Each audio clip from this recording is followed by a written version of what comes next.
Something quite amazing begins to happen when you truly wake up.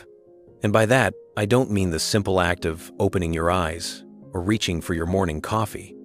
I mean when awareness itself begins to stir. When the cover of habit and assumption starts to lift, and you see the deeper movement beneath all of this. It's amazing, really. Yet here's the strange twist. Once you've seen, you can't simply tell others what you've seen. Not because it's forbidden or too special, but because what you've seen doesn't fit into language. It's too big, too flowing. Trying to explain it would be like trying to pour the entire ocean into a small cup, a nice try, but doomed to overflow. And worse still, in trying to describe what can't be described, you often create more confusion than clarity. For the moment you speak of awakening, those who have not yet seen it will understand your words through the same filters that keep them asleep. So, you learn, quietly, humbly, that there are certain truths the awakened must carry in silence. There's a small difference between seeing and speaking, and the awakened quickly learn that silence isn't the lack of talking. It's the best way to talk. When you begin to see the truth clearly, words start to feel like clumsy tools trying to shape light.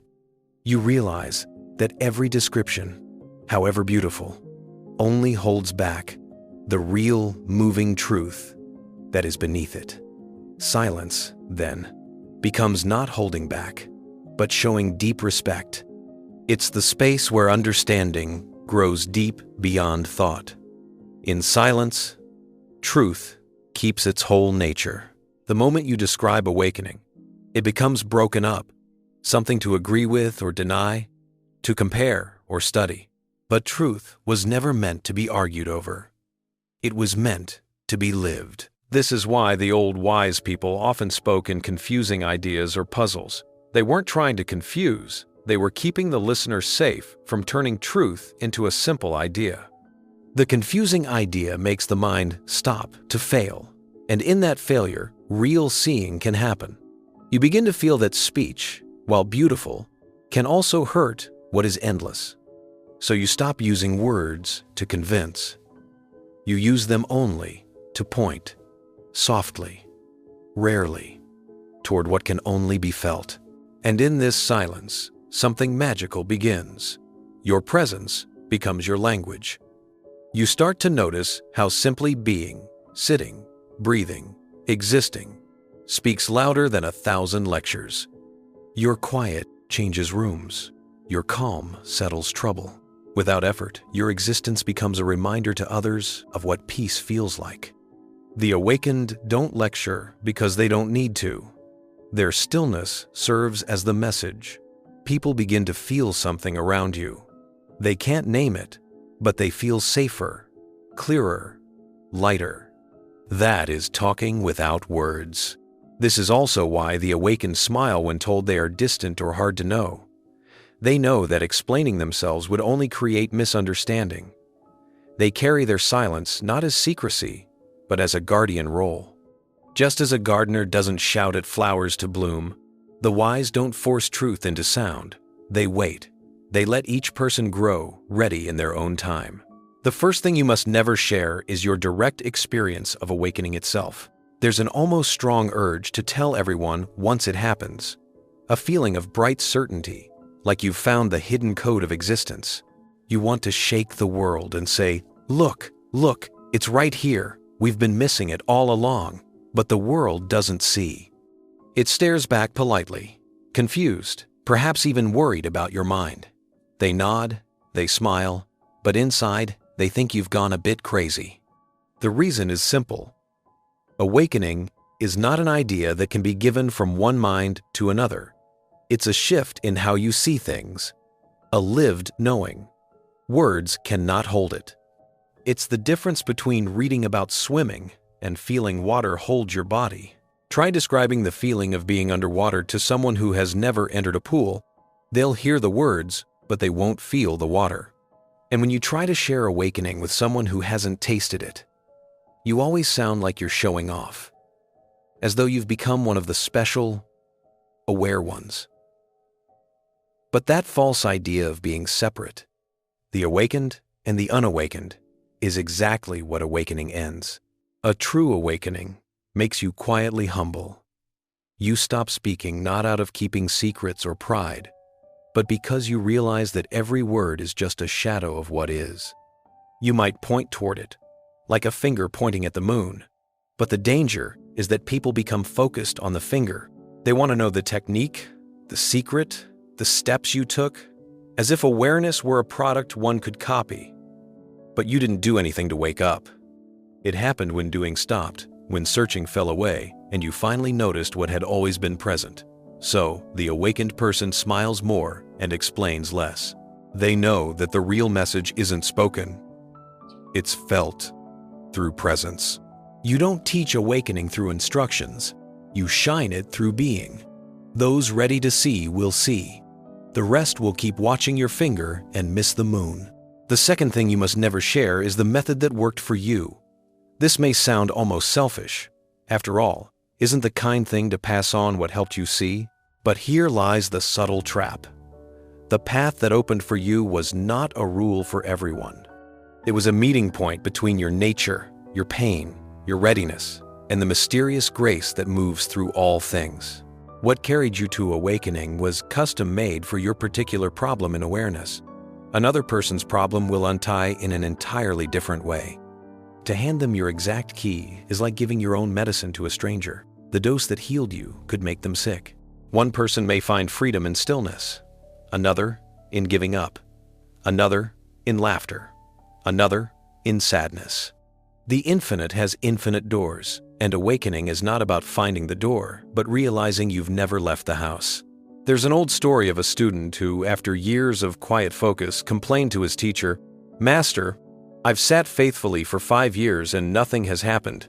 The master smiled and said, "Then perhaps you should stop sitting." The student was confused. "But you told me to meditate." "Yes," said the master, "and now I'm telling you to stop. You've turned the practice into a prison." This is the subtle irony. The very methods that guide us toward seeing can easily become new layers of trying too hard. You sit, you breathe, you chant, and soon you are chasing awakening as if it were an achievement, a prize for spiritual effort. But awakening is not earned. It dawns when the trying too hard ends. It arrives not as a reward, but as a recognition. You were never separate from it to begin with. So, when someone asks, "How did you awaken?" the most truthful answer is also the least satisfying: "I stopped searching." Yet even that becomes a technique when repeated by those who still seek. This is why the wise speak of practice like one might speak of a temporary frame for a building. The frame is necessary for the building, but once the structure stands, the frame must fall away. Each seeker must build and take down their own. So, when people come asking for your technique, it's kinder not to hand them your frame. Every person searching secretly hopes there's a quick way, a method, a word, a clear way that promises success. This hope is simple, but it's also the source of being completely tired from searching. Because when you walk using someone else's map, you may travel well but end up nowhere. The area of truth is living, moving, changing every minute. The divine refuses to be put into a strict plan. It's too alive for that. Borrowed paths offer comfort because they give you a sense of control. They whisper, "If you follow these 10 steps, you'll find freedom." But awareness doesn't react to effort. It reacts to letting go. Following another's method can briefly quiet the mind, but soon you notice a small unease. You begin to feel that you're copying someone else's understanding rather than meeting your own. This is where many seekers get stuck, always changing teachers, books, or practices, believing the next one will finally open the door. But the door was never locked. It's your belief in needing a key that keeps you outside. When you stop trying to copy and start listening inwardly, something quiet changes. The mind, tired of trying too hard, collapses, and in that collapse, truth is suddenly clear. You realize that all methods were training wheels meant to lead to balance, not to become your bicycle forever. The awakened one walks freely because they've learned the main point of every path is the same: to return to stillness. Once stillness blooms naturally, the method disappears like a ladder that served its purpose. So when people ask for your method, the kindest thing you can say is, listen for your own beat. Some will find truth in not eating, others in feasting. Some through deep love, others through disappointment. No single door owns the endless. Each path, when walked with honesty, leads to the same open sky. The wise one knows this, and therefore refuses to turn their awakening into a clear way, because to do so would make the endless small into a simple rule. Freedom, when copied, becomes another cage. So, you hide your strength behind gentleness. You speak softly, act secretly, heal without claiming credit, influence without being seen. Real power is unseen exactly because it carries the humbleness to stay hidden. The awakened understand that every act of getting involved, however small, changes countless life paths. The power they carry is not permission to control, it's an invitation to serve. And service doesn't mean helping based on your wants. It means lining up with what the moment truly needs. Sometimes that means doing nothing, letting an outcome unfold even if it looks hard. Only from that neutral place can real harmony come out. Unseen power moves like gravity, silent, fair, yet deeply powerful. It doesn't announce itself. It doesn't fight back. It doesn't argue. It simply is. You can feel it when a person of great awareness walks into a room. The air settles, the noise gets quiet, the false energy of rush softens. Their presence alone begins to sort out the room. This is the best use of power. Change without touch. The mind will want to show off, to prove, but showing off belongs to the ego. The awakened remain hidden so that their power can stay clean. And here lies the strange twist. The more unseen you become, the stronger your effect grows. You stop being a person doing something, and life itself begins to act through you. What once felt like your decisions become easy, natural movements of the whole. You find yourself in the right place, saying the right words, helping without thought. There is no pride because there is no person doing it. It's the rain falling where it must, feeding what's ready, passing over what's not. This level of awareness demands great caution because your goal, even small, guides reality. A random judgment can shape outcomes just as strongly as a prayer. So the wise stay inwardly clean. They forgive fast, think kindly, and rest often. They've learned that clear seeing, not effort, is the base of true power. Power in shaky hands destroys. Power in still hands heals. So, they choose gentleness not because they are weak, but because they finally understand strength. Gentleness is strength that's no longer afraid of being soft. It's control without control, the art of guiding by allowing. And that, more than any miracle or show, is what truly changes worlds. Instead, encourage them to listen, to trust, to follow the quiet thread of their own inner knowing. Because the moment you say, "This worked for me," they turn your path into a rule, your insight into an idol. And now they're further from freedom, not closer. The awakened one knows this and so offers no fixed rules. They point, they hint, they smile, but they refuse to sell a map to a land that was never lost. In silence, their presence whispers the truth. What you're looking for is already what's looking. The third thing you must never share are your clear views about others. Once awareness grows, you begin to see people, not in the normal social way, but in a raw, honest sense. Their fears, their clingings, their masks, all of it becomes clear. It's as if the human play suddenly loses its objects, and every performance is revealed for what it is. A soft, shaky attempt to feel safe in a world that was never meant to offer safety. You look at someone speaking in anger, and instead of reacting, you see the wound underneath, the frightened child still seeking recognition. You hear someone boast, and behind the noise, you sense the quiet pain of being ignored. This vision is not special. It's simply seeing freed from the ego's fog, but it's also dangerous. Because once you see clearly, there's a temptation to speak that clarity, to correct, to awaken, to guide. Yet doing so often causes more harm than good. The seventh thing you must never share is the quiet joy that replaces identity. After awakening, what used to feel like your happiness dissolves into something without a center, a joy that doesn't belong to anyone. It's not excitement, not achievement, not pleasure. It's the natural perfume of being itself. This joy doesn't come from good fortune or ease. It hums, even in sorrow, even in loss. It doesn't need a reason, and that's why it feels so fragile to describe.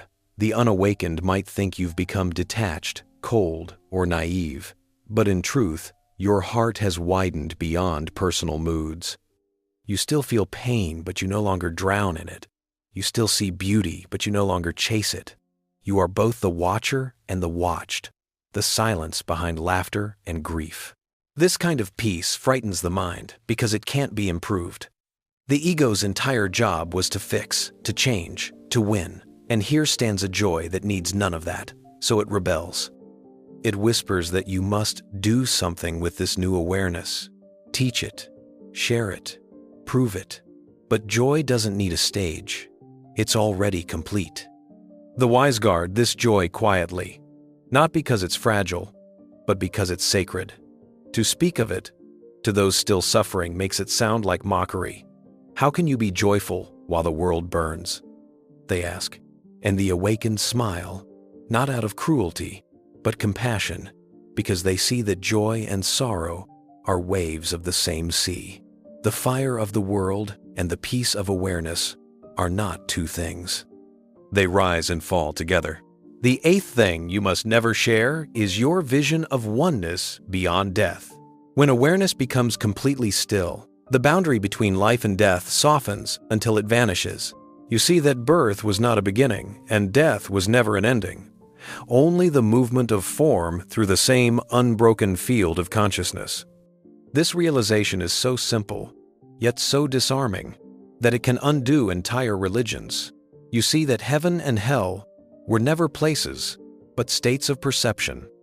That rebirth isn't a cycle through bodies, but through moments, each thought, each feeling, each identification born and dying within the same eternal space. But to speak this aloud is to shake the foundations of all comfort. Most minds need the story of continuity to bear the fear of the unknown. The wise protect them from that too early fire. They keep their seeing quiet, not to hide knowledge, but to protect innocence. For if you tell the unready that nothing ever truly dies, they might treat life carelessly. And if you tell the fearful that there is no separate soul, they might despair instead of rejoice. So you hold the paradox close. Death is real in appearance, but not in essence. You let people mourn, you let them pray, you let them search. Because to rip away illusion without compassion is not awakening, it's cruelty.